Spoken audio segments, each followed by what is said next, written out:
Guto, boa noite. Boa noite. Hoje o adversário ficou todo atrás dos 90 minutos. Muito provavelmente o Bahia vai enfrentar numa Série B também equipes que vão jogar dessa maneira defensivamente, principalmente aqui na Fonte Nova. Por que seu time errou no jogo de hoje e acabou não conquistando um resultado positivo? Eu acho que errou finalizações. Atrasou um pouquinho a decisão final, o que permitiu, de repente, uma cobertura deles. Chutou algumas bolas, uma ou outra que o goleiro defendeu, ou que eles acabaram desviando pelo comportamento de colocar 7, 8 jogadores dentro da área. Cabeceios que nós tivemos de aproveitamento, que o goleiro acabou pegando. E com certeza vai ter alguns times que vão ter esse comportamento. Agora, cada jogo é um jogo, né? O fato de de não ter feito um gol hoje, que nos daria o triunfo, não quer dizer que a gente não pode fazer contra outro adversário com a mesma postura, né? Porque o mais importante, a gente teria que estar preocupado se a equipe não estivesse criando, né? A equipe empurrou o adversário, a equipe jogou em cima do adversário, teve dificuldades ali próximo à área, né? Ainda assim, com 2 zagueiros altos, um de 2,3 metros e outro de 1,91. O Jacaré cabeceou 2 a 3 bolas. Isso é precisão de passe, né? E posicionamento. Isso é treino, né? Isso é qualidade do jogador. Então, eu acho que, lógico que eu não saio satisfeito, porque eu queria o resultado, mas também não saio triste e não saio preocupado, porque o que faltou foi o gol. Foram 90 minutos, tem mais 90, e a gente sabe que a postura da equipe lá é igualzinho, não muda nada, o que muda é a qualidade do campo e luz de boate, né? Mas nós temos que superar. Isso é Copa do Brasil. Isso é a Copa do Brasil. A gente tem que jogar sim e tem que engolir ainda todo o antijogo que teve, um pênalti não marcado, né? E na hora dos acréscimos dá 2 minutos, dá 3 minutos. Mas paciência, esse é o futebol brasileiro. Esse é o futebol que a gente joga, esse é o futebol que todo mundo aplaude. Então, vamos seguir firme e forte, trabalhando para fazer cada vez melhor. Guto, boa noite. Você acaba de falar que não vai preocupado para o jogo de volta, pelo que foi apresentado hoje aqui diante do Azul, e até pela questão defensiva da equipe do Paraná.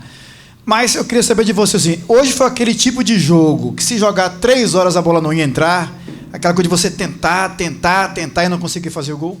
Não sei, o jogo não teve 3 horas. O jogo teve 90.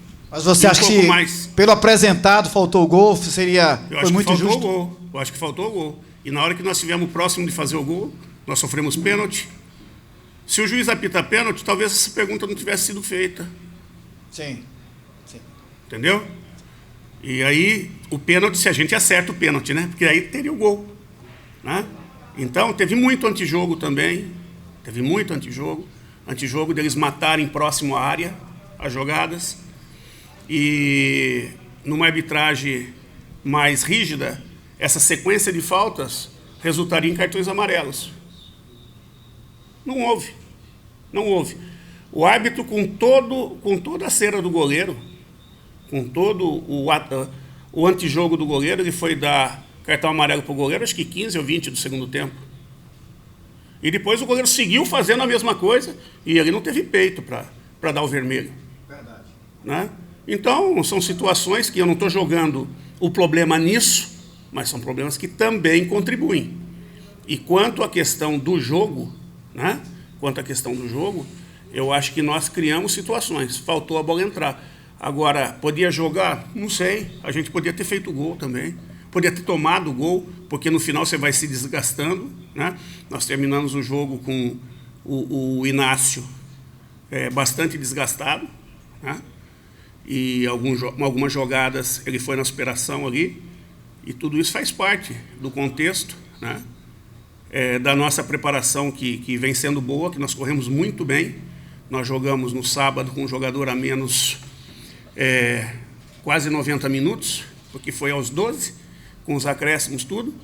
E eles estavam treinando só, né? E fazendo amistosos. E nós corremos muito mais. Corremos muito mais que eles. Acho que nós fizemos, volto a falar, em termos de jogo, faltou o gol. Lógico que eu queria jogadas mais claras. Mas como é que eu vou ter jogadas mais claras com 8 jogadores dentro da área? Né? E ainda assim nós finalizamos, mas finalizamos fraco. Quando nós tivemos as situações mais claras, nós acabamos ou não batendo, ou sofrendo a penalidade que o juiz não deu. E aí que estão os erros nossos. Que, de repente, se a gente tivesse chutado, mas é tudo o C. E o C não joga, né? Parabéns para eles que conseguiram esse primeiro 90 minutos, o objetivo deles. Cabe a nós passarmos por cima disso e nos próximos 90 dar o troco.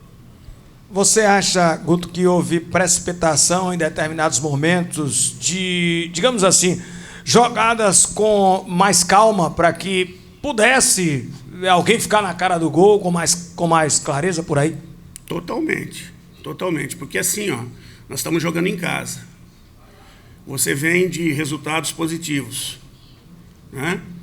Aí você começa a jogar e começa a ter dificuldade. Começa a jogar e começa a ter dificuldade. E o antijogo começa a comer solto, você começa a se irritar com a situação. Você sabe, você está fazendo o primeiro jogo. Se a gente tivesse com um triunfo na mão, vindo ou com um gol, o jogo seria diferente. O mental, o desequilíbrio caminharia para o outro, não para a gente. Isso vai acumulando. Chega um momento, e o torcedor também, a ansiedade do torcedor, isso que é gostoso. O torcedor quer sentir essa emoção, ele vem para o jogo para sentir essa emoção, e principalmente quando consegue romper e fazer o gol. Que isso que é a alegria, sobre a dificuldade, né? Quando você vai e passa por cima do adversário, muitas vezes o torcedor nem comemora direito. Ele gosta de sentir a emoção quando é difícil, né? Mas ele joga junto. E esse jogar junto, quando a gente erra, ou quando a gente toca próximo, sai o U, sai o A, a reclamação porque ele não tomou a melhor decisão. Só que esse áudio vai interferindo no jogador, né? Os jogadores nossos, tem alguns que têm bagagem, né, conseguem absorver, e tem outros que ainda estão num processo. Mesmo sendo profissionais, isso é cancha, né? É tempo de profissão, de campo, né? E queira ou não queira, o jogo vai seguindo, as coisas não vão acontecendo, tende a você ficar mais desgastado, cansado, você pensa em fazer, a perna já não obedece, e você quer fazer rápido. Aí você começa a errar, né? Aí você começa a perder aquele volume de jogo que você tinha, aquela intensidade que você tinha, e as coisas deixam de acontecer.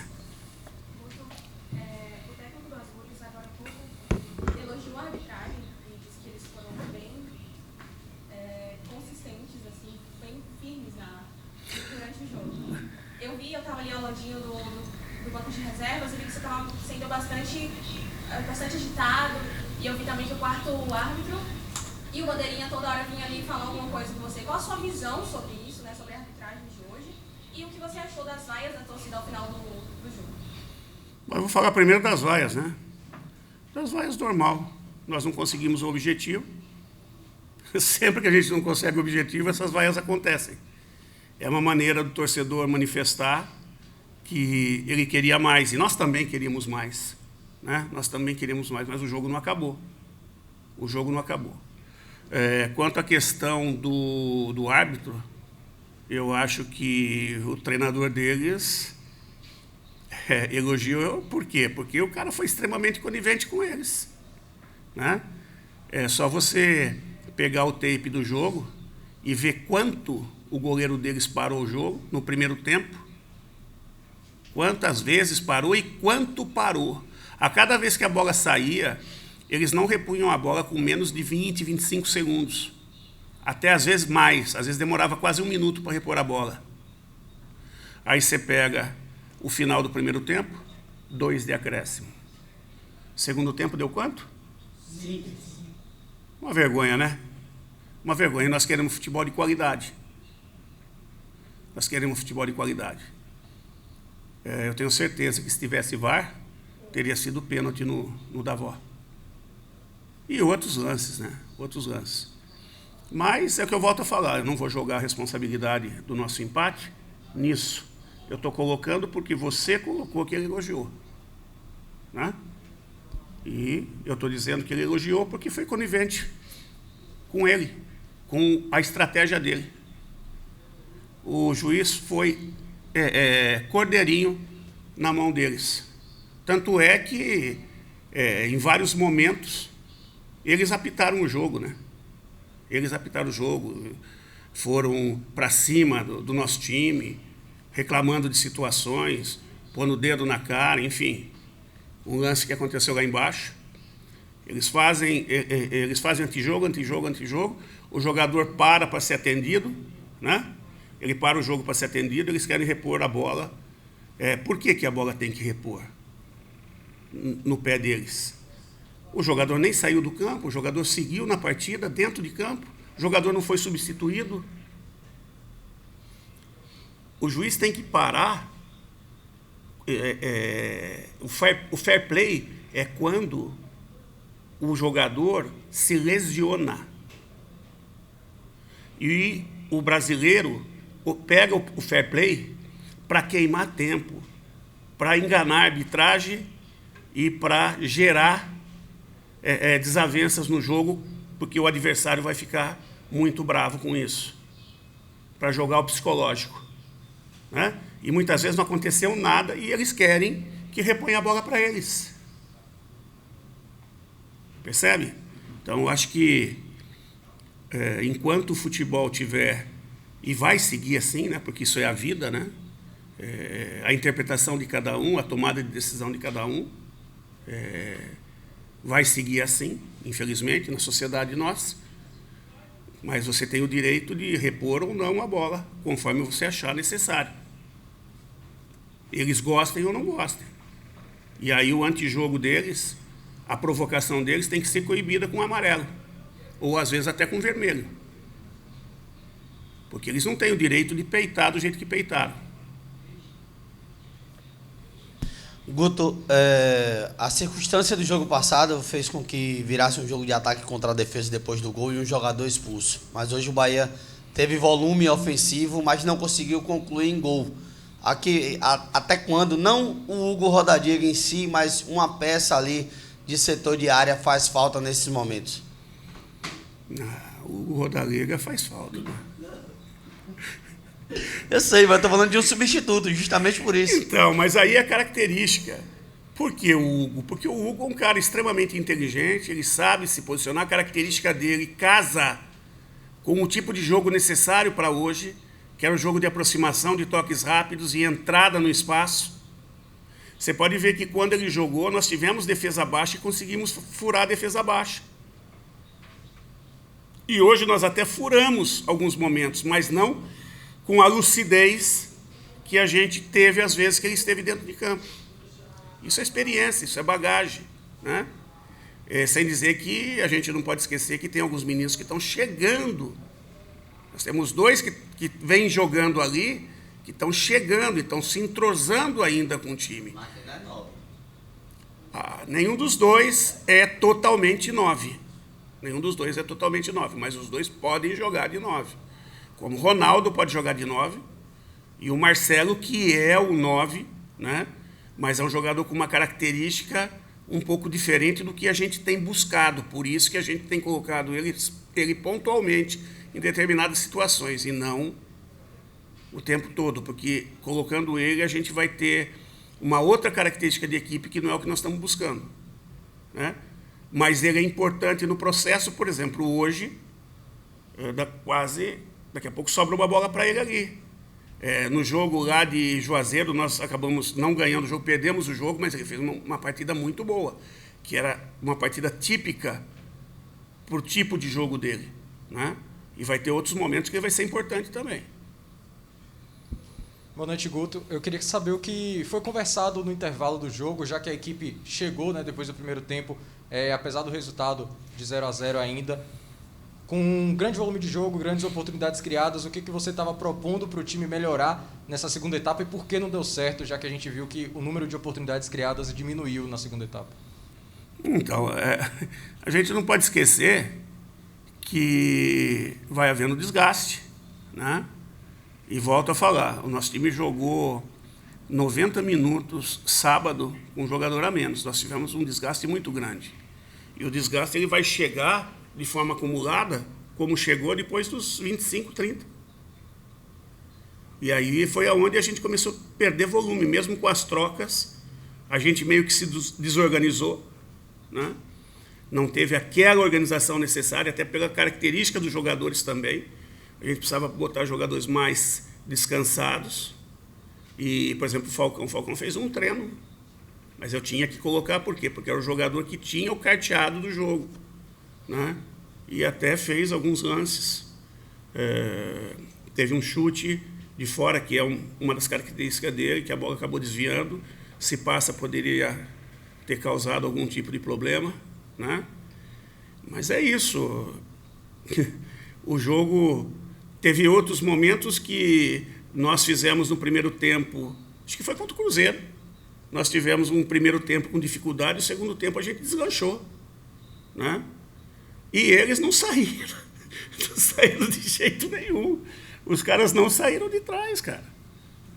E aí você vai cansando, você tem que romper as linhas, eles estão cada vez mais postados, você cada vez menos forte, não é mais fraco, é menos forte, mais desgastado para romper a marcação.